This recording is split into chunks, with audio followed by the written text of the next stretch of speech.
নন্দীগ্রামে দেবাংশুকে ঘিরে ফের তুমুল উত্তেজনা। চোর চোর দেবাংশুর পাশাপাশি পাল্টা চোর চোর চোরটা শিশিরবাবুর ছেলেটা। স্লোগান তৃণমূলের পক্ষ থেকে। বাইক থেকে দেবাংশুকে ধাক্কা দেওয়া হয়। অভিযোগ, তুমুল উত্তেজনা সামাল দিতে পুলিশ ব্যস্ত। নন্দীগ্রামে এক বিজেপির মণ্ডল সভাপতি ধনঞ্জয় ঘরা তিনি বললেন, দেবাংশু জনসম্পর্ক অভিযান করতে এসেছিলেন, তাকে চোর চোর দেবাংশু বলে উষ্ণ অভ্যর্থনা জানালো গ্রামবাসীদের। এর চেয়ে বড় কি হতে পারে? দেবাংশু ভট্টাচার্য অভিযোগ জানিয়েছেন, শুধু চোর স্লোগান নয়, বাইকে ধাক্কা দেওয়া হয়েছে, ঠেলা হয়েছে, হামলা করা হয়েছে। পুলিশ প্রশাসনের কাছে অভিযোগ জানাবেন, যদি কিছু না হয় যত দূর যেতে হয় তিনি যাবেন। তিনি আরও বলেন, ওটা ওদের কালচার, আমাদের কালচার প্রণাম করেছি। আমরা যদি গোটা রাজ্য জুড়ে পাল্টা এরকম করা শুরু করি তাহলে পারবে তো? আমি এলেই আপনাকে দেখে স্লোগান বা জয় শ্রীরাম স্লোগান হয়, আজকেও হলো।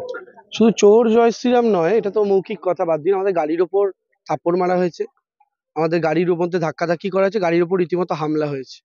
আমরা এটা নিয়ে প্রশাসনের দ্বারস্থ হবো। প্রশাসন যদি অ্যাকশন না নেয়, আমরা যতদূর যাওয়ার হয় ততদূর যাবো। বিজেপির এটাই কালচার। এখন আমরা যদি পাল্টা গোটা রাজ্যে শুরু করি, পারবে সামলাতে? আমরা সেই পথে হাঁটি না বলে আমাদেরকে দুর্বল মনে করার কোনো কারণ নেই।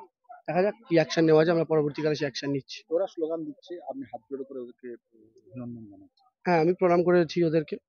আমি আমাদের তো এটাই কালচার, আমরা প্রণাম করব। তো সেই জায়গা থেকে দাঁড়িয়ে ওরা ওদের কাজ করেছে, যে ওদের চরিত্র, আমরা আমাদের কাজ করেছি, যেটা আমাদের শিক্ষা। বাকি দেখা যাক, প্রশাসনের কাজ করবে। দেবাংশু ভট্টাচার্য আসার সময় যে আপনারা বিক্ষোভ দেখালেন, এর কারণটা কি? এর মেন কারণ এটা হচ্ছে, আমাদের এই যে জেলেমারা বুথ খুবই শান্তিপ্রিয় বুথ, যাকে বারবার বাপ্পায়িত গর্গ কেন, এই যে প্রার্থী, যে তৃণমূলের যে চোর প্রার্থী দেবাংশু ভট্টাচার্য, ওনাকে নিয়ে এসে এই বুথে আবার অশান্তি ফেলানোর চেষ্টা করছে। এর বিরুদ্ধে গ্রামবাসীরা বিক্ষোভ দেখিয়ে ওনাকে চোর চোর স্লোগান দিয়ে দাঁড়াচ্ছে। আপনার নাম? সুদীপ মাইতি।